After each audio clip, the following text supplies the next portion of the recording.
Hi there, this is UD. Over the past few years, our code template has been adding more and more functionality. Most people might no longer understand the whole feature, especially those who are new to the process. Therefore, I'm making this video to try and explain in details how to use the code template to maximize its potential. We're going to start this video by downloading the code template. So this is the sales wiki page that you're seeing in this video here. Here is the link to that. There's a whole bunch of other stuff in this wiki page.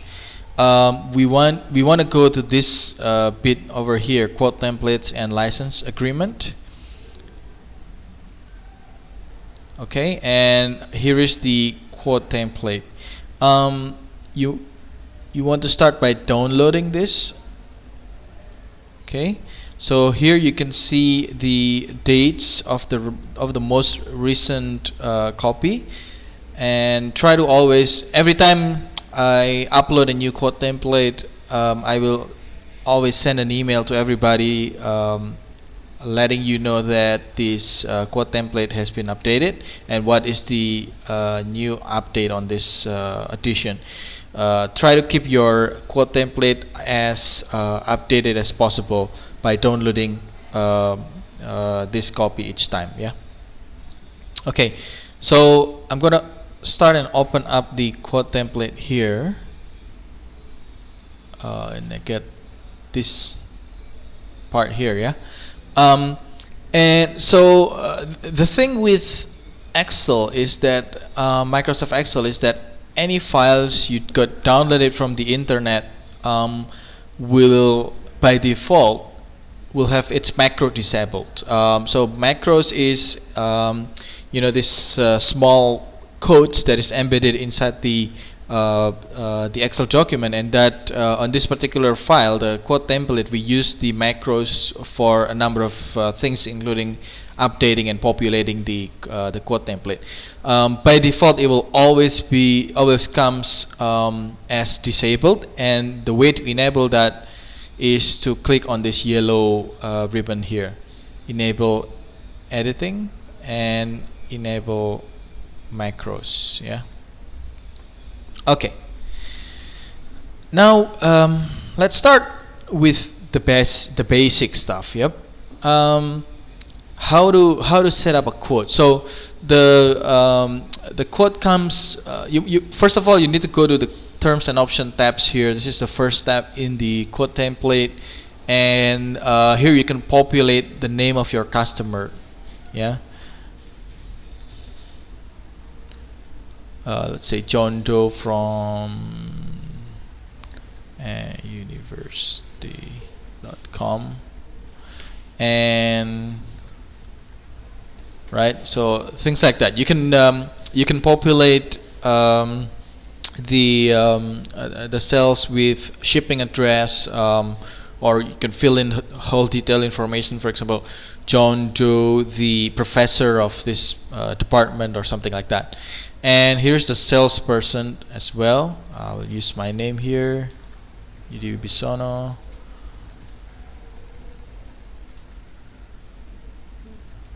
Formulatrix.com. Right.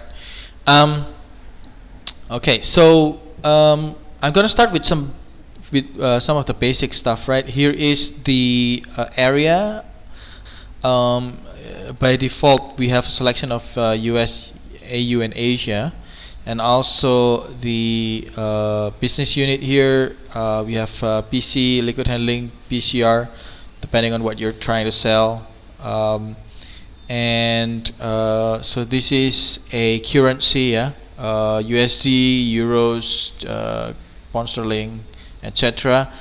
And this is the is this a budgetary quote, Mark? Yeah. So you can on some cases, on some occurrences, there are the customer might ask for a quote to try and get a budget. And so this quote can be very long. Can have customer might want might ask for a quote now, but actually purchase that a year or 2 years later. So what sometimes what we want to do is to have some sort of like disclaimer written in a quote saying that, hey, this is for budgetary purposes only, and at the time of the purchase the price can be varied, things like that. Yeah. So this particular field, if you enable this, it will come up as a red bold notification on the quote segment itself. Okay. I will show you later once we populate the quote. For now, I'll just put it to no. And okay. So additional. Okay. So this is this is enable decimal points is. Sometimes you want to make the numbers on the quote very precise down to decimal points, and this is where you can enable that. Basically, this will convert the whole quote into two digits decimal point. So 10 will show up as 10.00. Okay. Currency conversion here is whatever it will be the conversion vector to apply to the pricing of the items pricing when you show up. So for example, if you're quoting something in Japanese yen, for example, and maybe the currency conversion today is probably 120. So this will make the numbers appears in for example, if we have a $10,000 worth of an item, that $10,000 will be applied by this currency conversion and applies at that number, because selecting the currency here doesn't automatically change anything. Okay. Okay, so discount, I will explain this later. Years of additional maintenance. Sometimes your customer might want to purchase an additional years of maintenance, and this is where you want where you can add that. Yeah. Okay. Next, I will explain the other stuff in a bit later. So this is all the default stuff. Yeah. So this is the shipping and travel for installation. You can just key in any value there, and so here is the quote number. So by default, it's the structure is month, day, and year. So today is 15th of December. So I would have 12, 15. And year 2014. Yeah.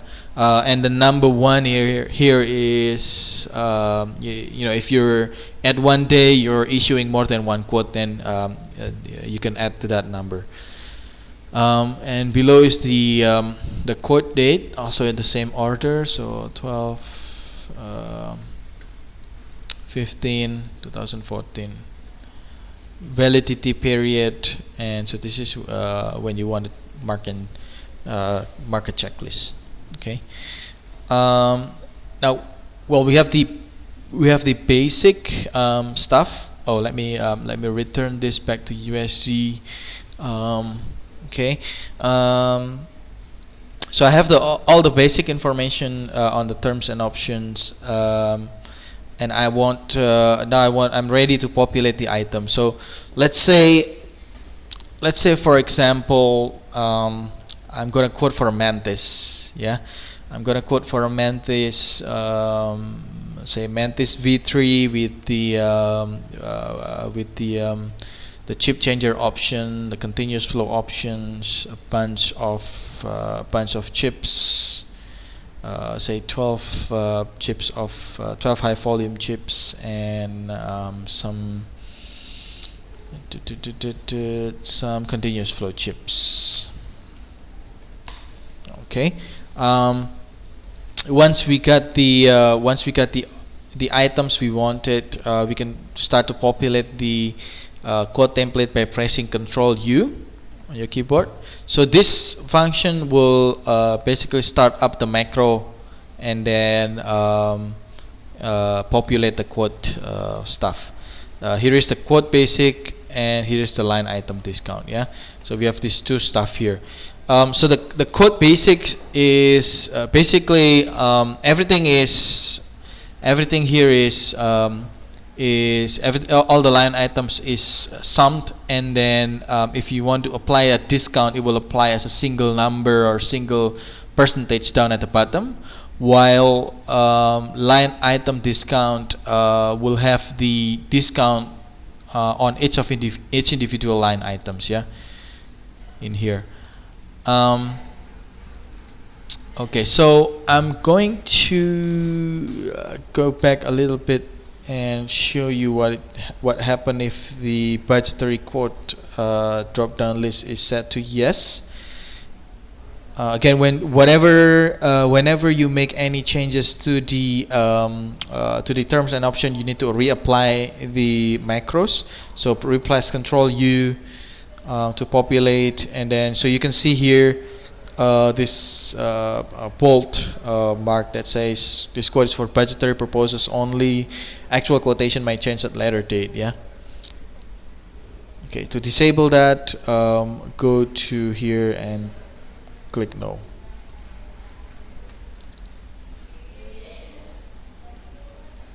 Okay, right.